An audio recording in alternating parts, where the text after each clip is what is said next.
Gaziantep Büyükşehir Belediyesi özellikle Sayın Büyükşehir Belediye Başkanımız Sayın Fatma Şahin'in talimatıyla özellikle bu zor dönemde ihtiyaç sahibi vatandaşlarımıza belediye olarak elimizden geldiği kadar yardımcı olmaya çalışıyoruz. Bu pandemi süreci başladığından beri özellikle esnafımıza biliyorsunuz 1500 lira destekle başladık.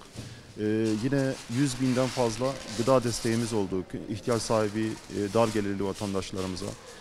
Yine sağlıkçılarımıza ve özellikle pandemi sürecinde korona hastalığına yakalanan vatandaşlarımıza 35 binden fazla şifa paketi, kendi ürünlerimizden çıkan, kendi bölgenin ürettiği ürünlerin topladığımız şifa paketimiz dağıttı. Şimdi de yine çiftçilerden direktmen aldığımız patates dağıtımına başladık.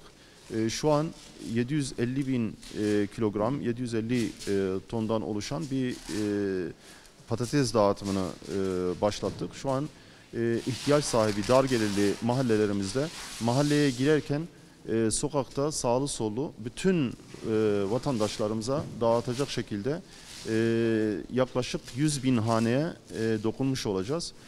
İnşallah bu zor süreci hep birlikte yeneceğiz, hep birlikte başaracağız.